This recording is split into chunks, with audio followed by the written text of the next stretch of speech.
Boa noite a todos. Nessa oportunidade, iremos abordar a advertência de Jesus sobre o escândalo na passagem evangélica de Mateus, no capítulo 18. Abre aspas. Se algum escandalizar a um destes pequenos que creem em mim, melhor fora que lhe atassem ao pescoço uma dessas mós que um asno faz girar e que o lançassem no fundo do mar. Ai do mundo por causa dos escândalos, pois é necessário que venham escândalos, mas ai do mundo por quem o escândalo venha. Tende muito cuidado em não desprezar um destes pequenos. Declaro-vos que seus anjos no céu veem incessantemente a face de meu Pai que estás nos céus, porquanto o Filho do Homem veio salvar o que estava perdido. Se a vossa mão ou o vosso pé vos é objeto de escândalo, cortai-os e lançai-os longe de vós. Melhor será para vós que entreis na vida tendo um só pé ou uma só mão, do que terdes dois e sedes lançados no fogo eterno. Se o vosso olho vos é objeto de escândalo, arrancai-o e lançai-o longe de vós. Melhor para vós será que entreis na vida tendo um só olho, do que terdes dois e sedes precipitados no fogo do inferno. Fecha aspas. Bom, buscando o atual sentido da expressão, encontramos a palavra escândalo, de origem grega, com diversos significados, como, por exemplo, um ato ou um acontecimento que ofende as convenções morais, sociais ou religiosas, aquilo que pode induzir a um erro, a um procedimento reprovável, a uma infração de ordem moral, ou um acontecimento revoltante que causa indignação na opinião pública. Mas no seu sentido primitivo, essa palavra escândalo significava pedra de tropeço, isto é, uma causa de queda. E Kardec, no capítulo 8 do livro Evangelho segundo o Espiritismo, estudando essa passagem, faz a investigação do sentido da palavra escândalo nos seguintes termos. Abre aspas. No sentido vulgar, escândalo se diz toda ação que de modo ostensivo vá de encontro à moral ou ao decoro. O escândalo não está na ação em si mesma, mas na repercussão que possa ter. A palavra escândalo implica sempre a ideia de um certo arruído. Muitas pessoas se contentam com evitar o escândalo porque este lhes faria sofrer o orgulho, lhes acarretaria perda de consideração da parte dos homens. Desde que as suas torpezas fiquem ignoradas, é quanto basta para que eles conservem repouso a consciência. São, no dizer de Jesus, sepulcros branqueados por fora, mas cheios por dentro de podridão, vasos limpos no exterior e sujos no interior. No sentido evangélico, a acepção da palavra escândalo, tão a miúde empregada, é muito mais geral, pelo que em certos casos não se lhe apreende o significado. Já não é somente o que afeta a consciência de outrem, é tudo que resulta dos vícios e das imperfeições humanas. Toda reação má de um indivíduo para com o outro, com ou sem repercussão. O escândalo, nesse caso, é o resultado efetivo do mal moral. Fecha aspas. Bom, nós também podemos analisar o escândalo como uma abordagem psicológica, o escândalo como uma manifestação da sombra da nossa personalidade. No livro Jesus e o Evangelho à Luz da Psicologia Profunda, Joana de Ângeles nos esclarece o seguinte: tudo aquilo que violente o equilíbrio, o estabelecido, constitui um escândalo, uma irreverência atentatória contra a ordem. Por constituir um desequilíbrio daquele que o pratica, o escândalo, sob o ponto de vista da psicologia profunda, é a manifestação da sombra que permanece em vertiginosa expansão no ser humano, gerando vícios e hábitos mórbidos que levam a desaires profundamente perturbadores, já que terminam por afetar aqueles que lhe comportem a convivência e a afetividade. Quase sempre o indivíduo mergulhado na sombra, de que tem dificuldade de se libertar, disfarça as imperfeições projetando a imagem irreal de um comportamento que está longe de possuir, mas que se torna, não raro, severo para com os demais e muito tolerante para com os próprios erros. Bom, com esses apontamentos do Espírito Joana de Ângeles, podemos então considerar que o escândalo é a manifestação da sombra da nossa personalidade, do nosso lado escuro, que alimenta muitos distúrbios emotivos, comportamentais, que gera conflitos de consciência. Mas o que acontece com o escândalo? A economia divina aproveita tudo, e os escândalos acabam servindo de instrumentos de provas e expiação. A essa pergunta, Kardec nos diz que Jesus não estava de modo nenhum incentivando a pedra de tropeço.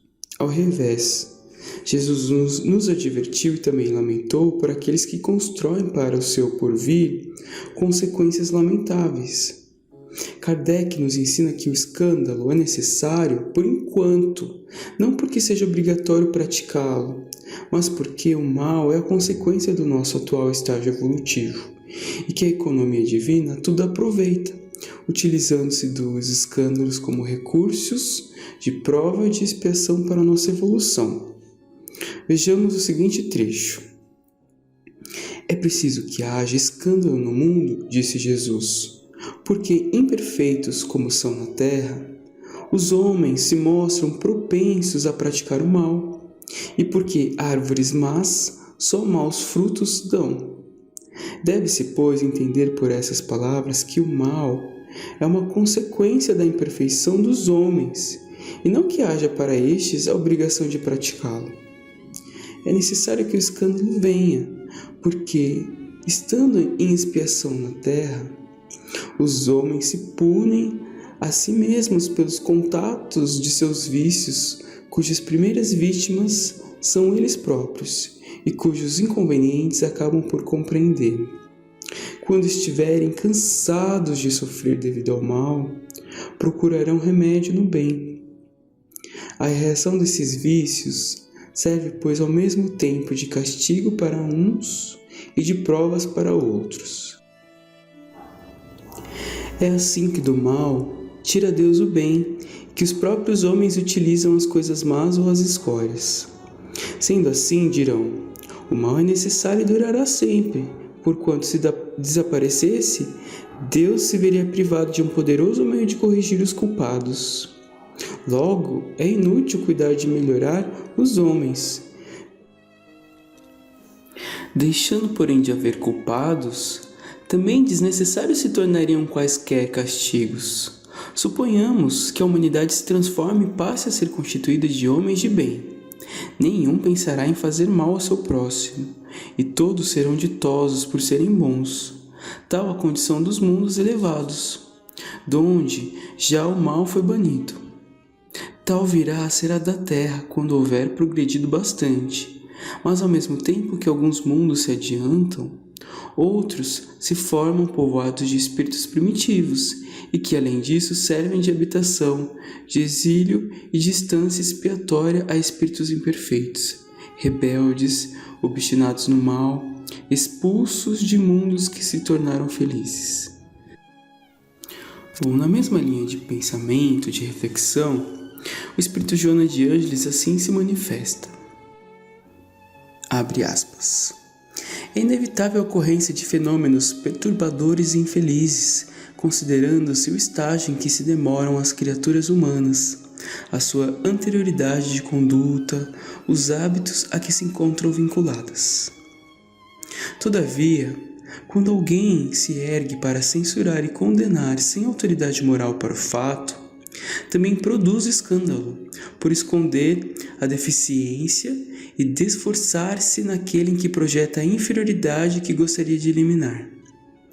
Inevitavelmente, se tornam necessários os escândalos no mundo, porque constituem advertências para a observância dos bons princípios, porquanto se assim não fora, dificilmente se poderia aquilatar os males que produzem os instintos agressivos, os comportamentos destrutivos, invitando as mais audaciosas conquistas morais. É necessária, por enquanto, a ocorrência do escândalo e das suas sequelas morais e espirituais, porque dessa maneira as criaturas passam a considerar a profundidade do significado espiritual, que é todo elaborado em compromissos de dignificação e de engrandecimento moral. Fecha aspas. Na mesma linha de reflexão, nós encontramos no livro Em Torno do Mestre, de Vinícius, que é o pseudônimo de Pedro Camargo, uma valiosa exemplificação da necessidade de escândalo e de como essa prova foi posteriormente superada. Vejamos o comentário de Vinícius. Abre aspas.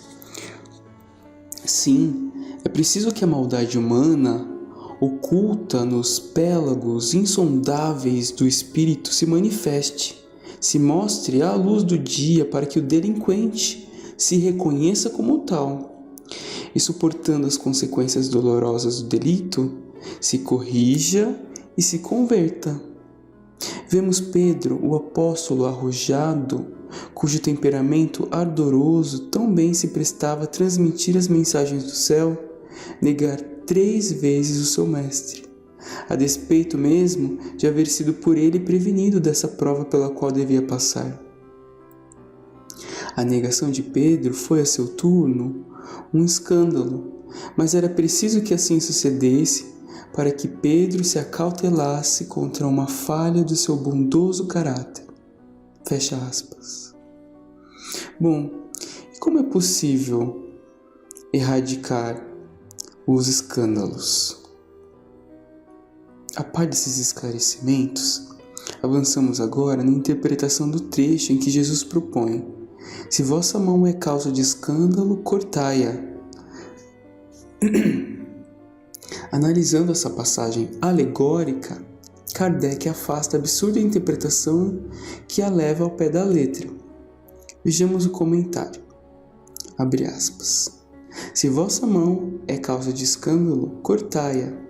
Figura enérgica esta, que seria absurda se tomada ao pé da letra, e que apenas significa que cada um deve destruir em si toda causa de escândalo, isto é, de mal.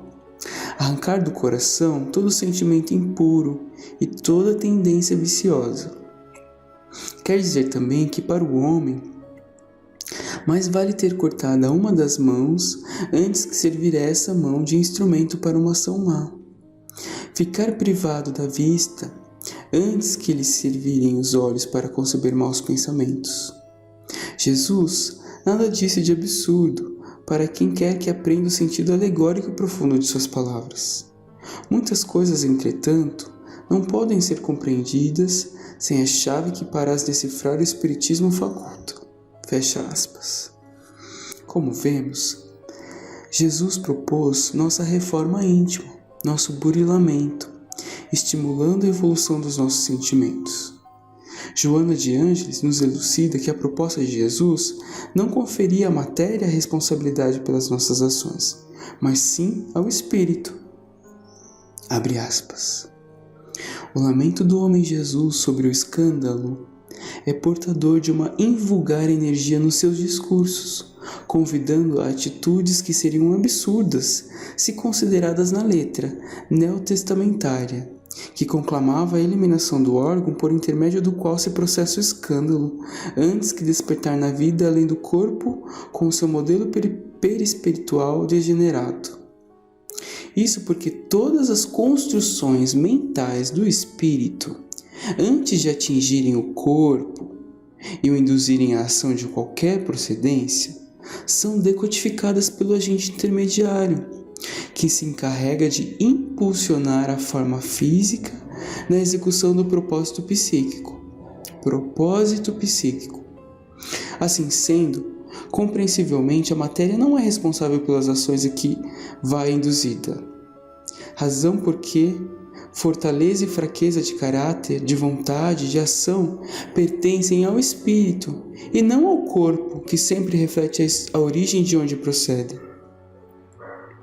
erradicar na sua origem a onda vibratória que vai acionar o órgão, eis o esforço que deve ser empreendido, de forma que seja eliminada a causa geradora da futura ação malévola, de modo que o indivíduo se harmonize, buscando a linha direcional das aspirações e dos compromissos aos quais se vincula. Qual a atitude de amputar-se a mão que esbofeteou, quando ela não pode recuperar moralmente aquele que foi ultrajado? E como amputar o pensamento vil, se não através da disciplina que cultiva aspirações enobrecedoras e induz às condutas de liberdade? E continua a mentora: seria um absurdo, num homem de excelente lucidez, arrancar-se um olho porque é instrumento de inveja daquilo que observa, sendo que é no espírito que se encontra a mazela, a inferioridade moral, a ambição desmedida de possuir o que no outrem percebe.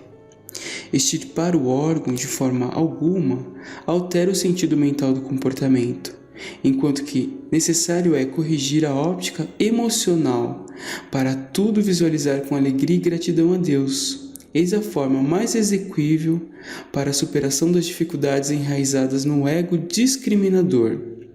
Fecha aspas. Bom, com essas considerações de Kardec, de Vinícius e de Joana de Ângeles, podemos concluir que a advertência de Jesus nos conclama para a autoiluminação, evitando os efeitos nefastos que repercutem do escândalo que geramos, que retardam nossa evolução e nos compele a provas e expiações. Como é sempre mais difícil reeducar e reparar o mal, o discurso de advertência de Jesus deve ser por nós refletido, porque nos ajuda a nos pouparmos dessa trajetória. Enquanto nós não nos libertarmos dos prejuízos morais a que nos entregamos, caberá então o lamento de Jesus. Ai do mundo por causa dos escândalos. Que possamos colher os frutos dessa abençoada doutrina. Pai nosso que estais no céu, santificado seja o vosso nome. Venha a nós o vosso reino. Seja feita, Pai, a vossa vontade, assim na terra como no céu. Pão nosso de cada dia nos dai hoje. Perdoai as nossas dívidas, na medida em que perdoamos aos nossos irmãos. Não nos deixeis cair em tentação, mas livrai-nos de todo mal. Que assim seja, Pai. Graças a Deus e a Jesus. Uma boa noite.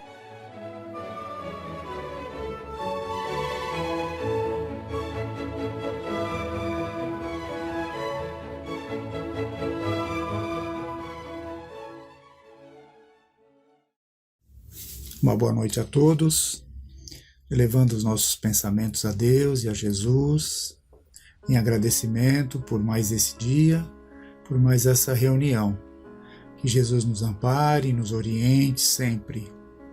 Pai nosso que estás nos céus, santificado seja o vosso nome, venha a nós o vosso reino, seja feita a vossa vontade, aqui na terra como no céu. O pão nosso de cada dia nos dai hoje.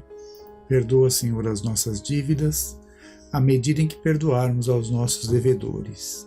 Não nos deixeis cairmos em tentações e livra-nos de todo mal. Permita, Senhor, que assim seja. Bem, hoje daremos continuidade ao tema que iniciamos a semana passada do livro dos Médiuns, de Allan Kardec.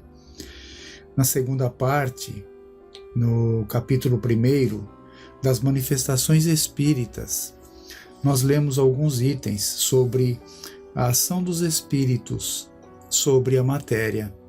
Aqui Kardec inicialmente nos ensina, nos explica a composição da existência do homem, né? Os componentes, os 3 componentes, que são a alma, em primeiro lugar, ou o espírito. Segundo, o corpo físico, corpo material. E o terceiro, o perispírito, que é a ligação, né, o invólucro que liga o espírito ao corpo físico. E aqui ele vai estar explicando justamente sobre a constituição, a formação do perispírito e a ação dele na nossa vida, né, no nosso corpo material. Então passaremos aqui de imediato ao item 55 desse capítulo, continuando a explicação que ele dá para nós sobre essa situação. Quando ele diz assim: já se disse que o espírito é uma flama, uma centelha. Isso se aplica ao espírito propriamente dito, como princípio intelectual e moral, ao qual não saberíamos dar uma forma determinada, mas, em qualquer de seus graus, ele está sempre revestido de um invólucro ou perispírito. Vejam que, então, qualquer que seja o grau evolutivo do espírito, ele está dizendo aqui que ele estará sempre acompanhado do seu invólucro, que é o seu perispírito, cuja natureza se eteriza, né, se purifica, à medida que ele se purifica e se eleva na hierarquia. Quer dizer, à medida que o espírito se purifica, o seu corpo espiritual também se purifica, se tornando mais etéreo, mais leve, né? Não tão grosseiro como o corpo material, como o corpo físico. Então, à medida da evolução, ele vai se depurando também. Dessa maneira, a ideia de forma é para nós inseparável da ideia de espírito, a ponto de não concebermos esse sem aquela. O perispírito, portanto, faz parte integrante do espírito, como o corpo faz parte integrante do homem. Mas o perispírito sozinho não é o homem, pois o perispírito não pensa. Ele é para o espírito o que o corpo é para o homem, o agente ou instrumento de sua atividade. A forma, sequência aqui, o item 56, a forma do perispírito é a forma humana, e quando ele nos aparece é geralmente a mesma sob a qual conhecemos o espírito na vida física. Poderíamos crer, por isso, que o perispírito, desligado de todas as partes do corpo, se modela de alguma maneira sobre ele e lhe conserva a forma. Mas não parece ser assim. A forma humana, com algumas diferenças de detalhes e as modificações orgânicas exigidas pelo meio em que o ser tem que viver, é a mesma em todos os globos. Olha só que interessante e importante essa informação, né? A forma humana do que o espírito se apresenta será sempre a forma humana em todos os globos. Olha só que interessante, né? Então, aquelas ideias de corpos diferentes, com aquelas condições físicas absurdas que vemos, né? Aquelas corpos desproporcionais, corpos muitas vezes de animais. Isso é para o espírito equilibrado, para o espírito em evolução, equilibrado, já com certo equilíbrio, será sempre a forma humana, a sua aparência. É pelo menos, o que ele conclui aqui, é pelo menos o que dizem os espíritos. E é também a forma de todos os espíritos não encarnados, que só possuem o perispírito, a mesma sob a qual em todos os tempos foram representados os anjos ou espíritos puros, de onde devemos concluir que a forma humana é a forma típica de todos os seres humanos, em qualquer grau a que pertençam. Mas a matéria sutil do perispírito não tem a persistência e a rigidez da matéria compacta do corpo. Ela é, se assim podemos dizer, flexível e expansível. Por isso, a forma que ela toma, mesmo que decalcada do corpo, não é absoluta. Ela se molda à vontade do espírito, que pode lhe dar a aparência que quiser, enquanto o invólucro material lhe ofereceria uma resistência invencível. Olha só, a capacidade que o espírito tem de moldar esse seu perispírito a uma forma que lhe agrade, né? Aqui temos muito campo para estudos, para reflexões, né? Porque muitas vezes lemos e ouvimos muitas situações difíceis que espíritos tomam aparências ali difíceis, né? Até de se descrever, mas isso, como ele diz, a própria vontade do espírito faz com que ele molde esse tipo de situação, ou, né, até a sua própria conduta faz com que ele vá ali perdendo naturalmente uma forma equilibrada e adquirindo uma forma mais difícil. Mas isso é assunto para outras discussões, né, para muito estudo e muita reflexão. Continuando aqui a leitura, desembaraçado do corpo que o comprimia, o perispírito se destende ou se contrai, se transforma em uma palavra, presta-se a todas as modificações segundo a vontade que o dirige. É graças a essa propriedade do seu invólucro fluídico que o espírito pode fazer-se reconhecer, quando necessário, tomando exatamente a aparência que tinha na vida física, e até mesmo com os defeitos que possam servir de sinais para o reconhecimento. Então, quando o espírito ele quer ser reconhecido por um médium vidente, por exemplo, para que aquela sua imagem seja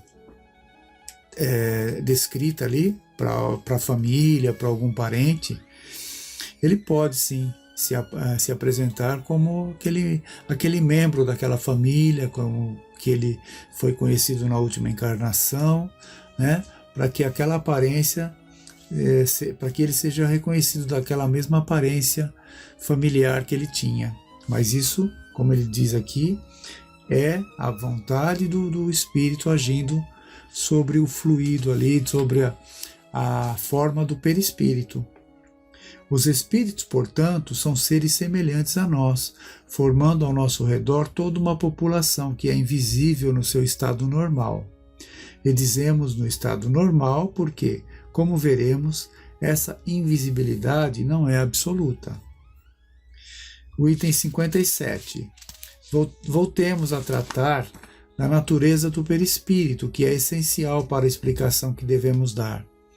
Dissemos que, embora fluídico, ele se constitui de uma espécie de matéria, e isso resulta dos casos de aparições tangíveis, aos quais voltaremos. Sob a influência de certos médiuns, verificou-se a aparição de mãos com todas as propriedades das mãos vivas, dotadas de calor, podendo ser apalpadas, oferecendo a resistência dos corpos sólidos, e que de repente se esvaneciam como sombras. A ação inteligente dessas mãos, que evidentemente obedecem a uma vontade ao executar certos movimentos, até mesmo ao tocar músicas num instrumento, prova que elas são parte visível de um ser inteligente invisível. Sua tangibilidade, sua temperatura, a impressão sensorial que produzem, chegando mesmo a deixar marcas na pele, a dar pancadas dolorosas, a acariciar delicadamente, provam que são materialmente constituídas. Sua desaparição instantânea prova, entretanto, que essa matéria é extremamente sutil e se comporta como algumas substâncias que podem alternativamente passar do estado sólido ao fluídico e vice-versa. Item 58. A natureza íntima do espírito propriamente dito, ou seja, do ser pensante, é para nós inteiramente desconhecida.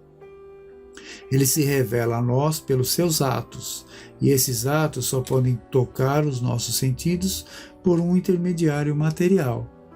O espírito precisa, pois, de matéria para agir sobre a matéria. Seu instrumento direto é o perispírito, como o do homem é o corpo. O perispírito, como acabamos de ver, constitui-se de matéria. Vem a seguir o fluido universal, agente intermediário, espécie de veículo sobre o qual ele age como nós agimos sobre o ar, para obter certos efeitos através da dilatação, da compreensão, da propulsão ou das vibrações. Assim considerada, a ação do espírito sobre a matéria é fácil de admitir-se.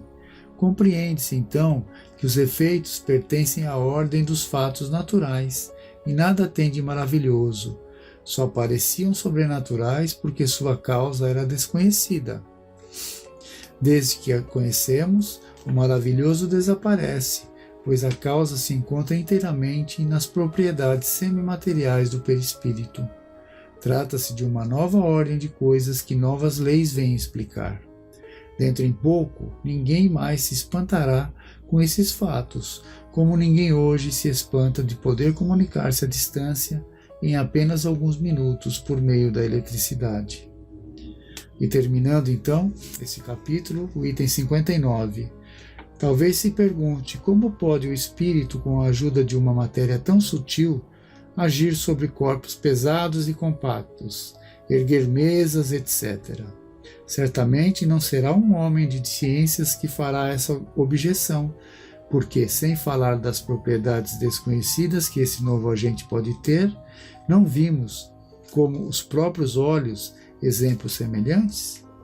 Não é nos gases mais rarefeitos, nos fluidos imponderáveis, que a indústria encontra as mais poderosas forças motrizes? Quando vemos o ar derrubar edifícios, o vapor arrastar massas enormes, a pólvora gaseificada elevar rochedos, a eletricidade despedaçar árvores e perfurar muralhas, que há de estranho em admitir que o espírito, servindo-se do perispírito, possa erguer uma mesa, sobretudo quando se sabe que esse perispírito pode tornar-se visível, tangível e comportar-se como um corpo sólido? Então, ele deixa claro para nós que tem coisas também que eles não vai ser dado a nós o conhecimento por enquanto.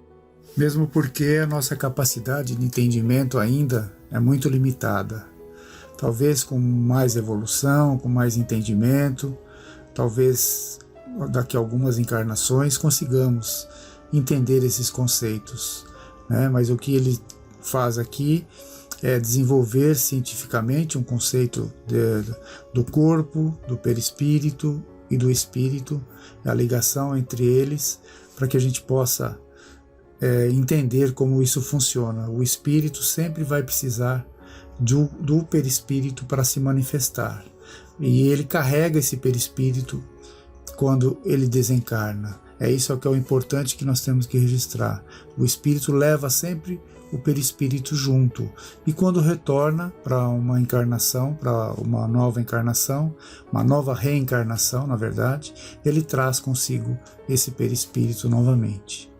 Possamos ficar com esses conceitos e tenhamos todos uma boa noite, com muitas reflexões sobre isso.